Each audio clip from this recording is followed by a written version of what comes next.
आगे से लेकर के पीछे तक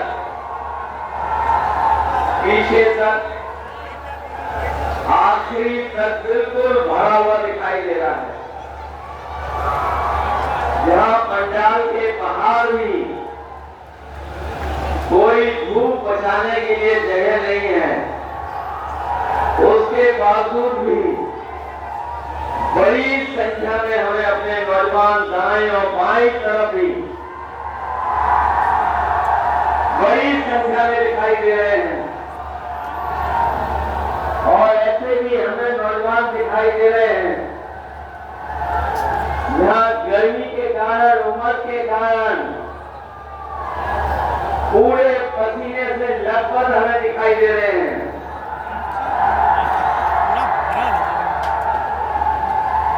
और इस गर्मी में, तपती हुई गर्मी में, जहां एक के बाद एक बिल्कुल करीब से खड़े दिखाई दे रहे हैं।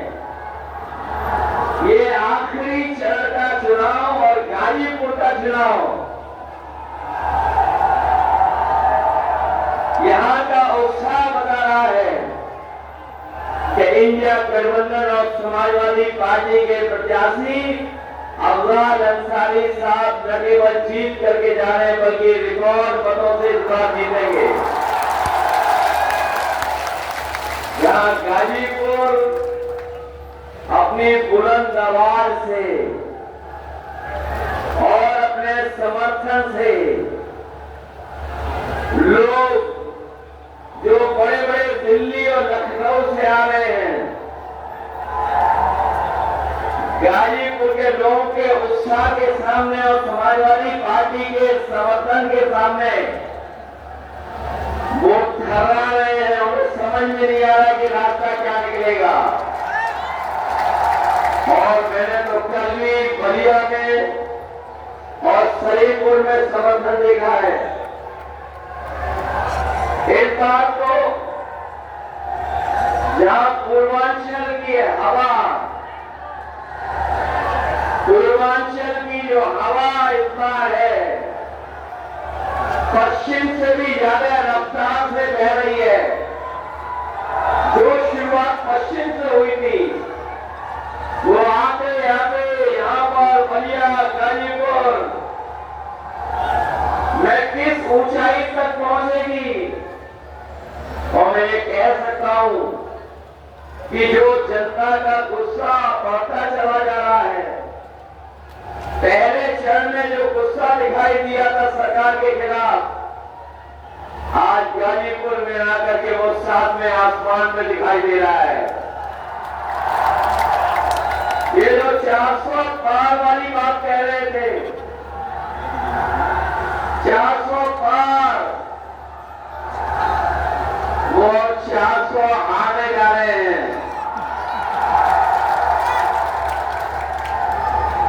ये 400 पार नहीं हो रहा है इससे। ये सब हिसाब किताब डगमगा गया है। और अभी आपने देखा होगा कि जो बहुत बड़ी बड़ी बात कहते थे, इधर उनका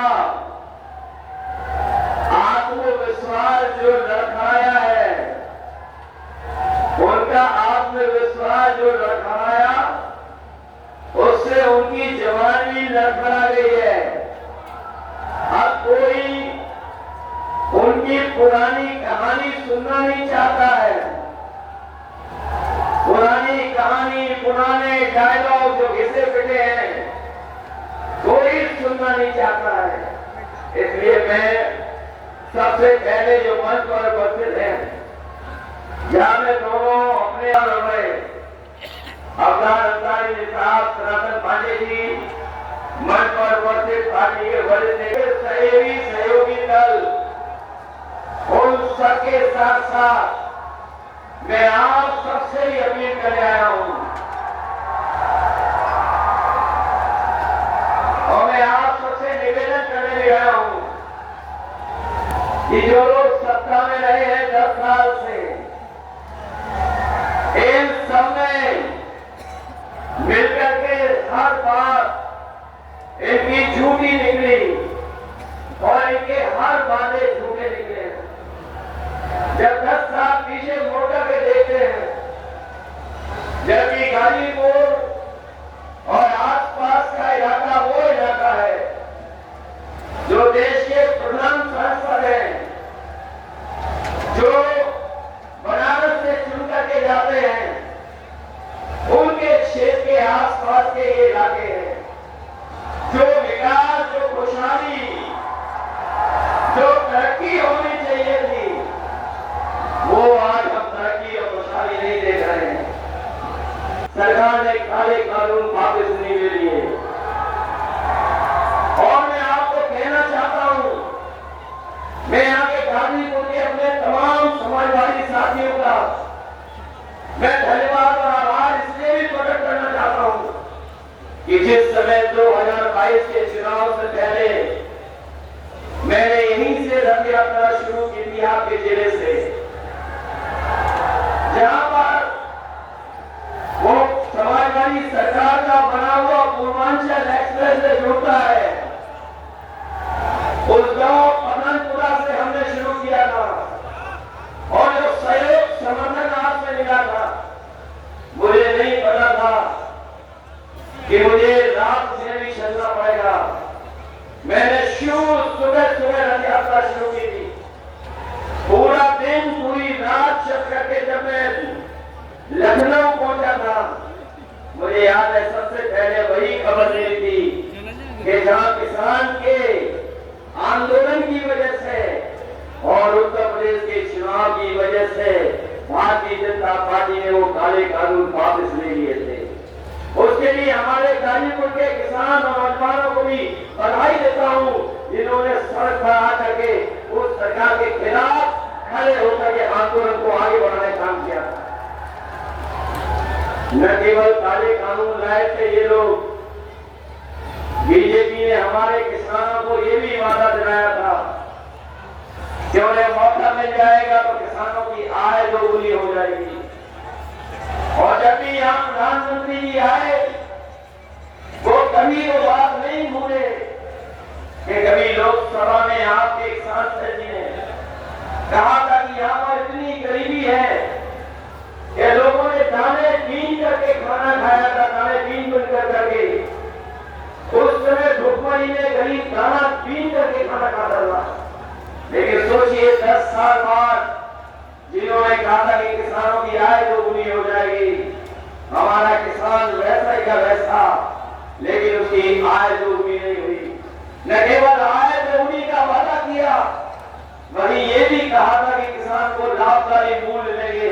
हम अपने किसान भाइयों को कहके जा रहे हैं, ये 7वें चरण का आखिरी समय का चुनाव है।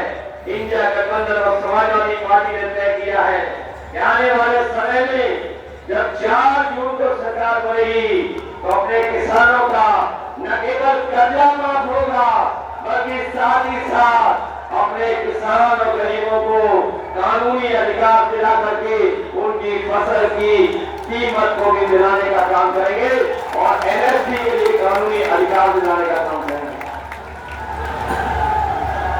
जहां किसान और गरीब पूरी ईमानदारी के साथ उनके खिलाफ खड़ा है,